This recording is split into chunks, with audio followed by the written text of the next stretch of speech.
according to the statistics provided by UNICEF, about 68% of Vietnamese children are affected by violent discipline every day. Meanwhile, according to the National Statistics Agency of Canada, only 12% of children in Canada experience this kind of punishment. So why is there such a huge difference between these two numbers?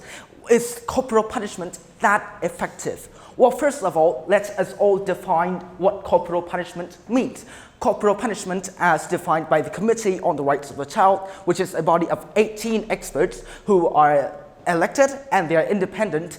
They are also well known for their impact on the field of human rights. They have defined corporal punishment as any kind of punishment in which physical force is used in order to cause some degree of pain or discomfort, however light. Living in an Asian environment where this kind of punishment is quite rampant, I have endured and I have, experienced the mental anguish and physical pain that corporal punishment has provided.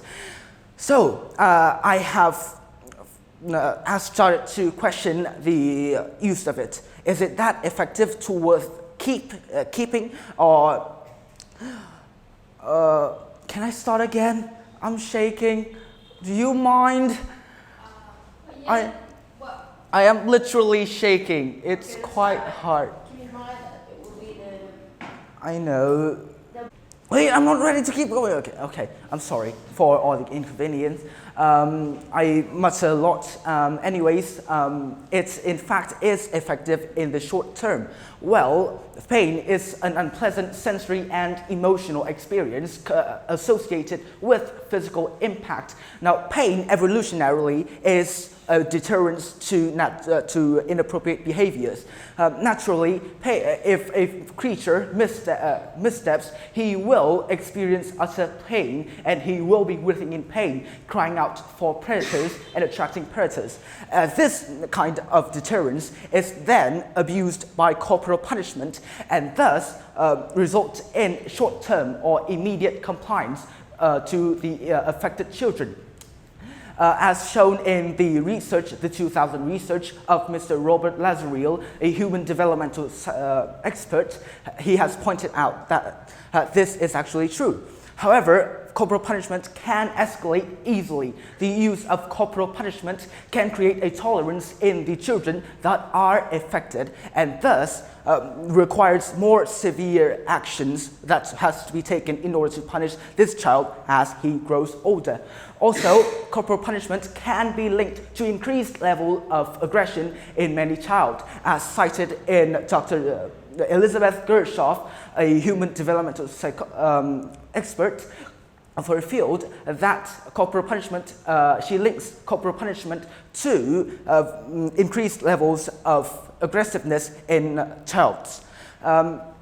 Also, the use of corporal punishment can result to a deteriorating level of connection between the parents and the child, as cited by a longitudinal study of Murray Strauss, a sociology professor at the University of Arizona.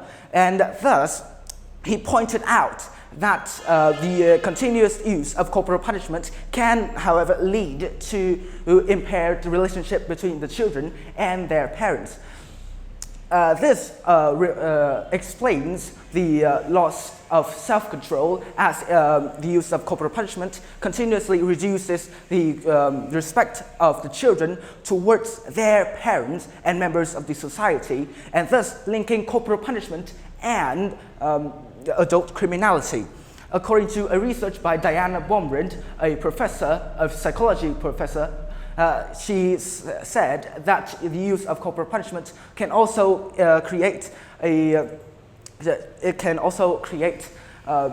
helplessness, depression, and loss of self-esteem in many children. This actually causes many children, whenever they grow up, to become less confidence. They constantly question themselves about their actions, and thus this is not good. Oh no, time's running out. That's the end of my speech. Thank you for listening.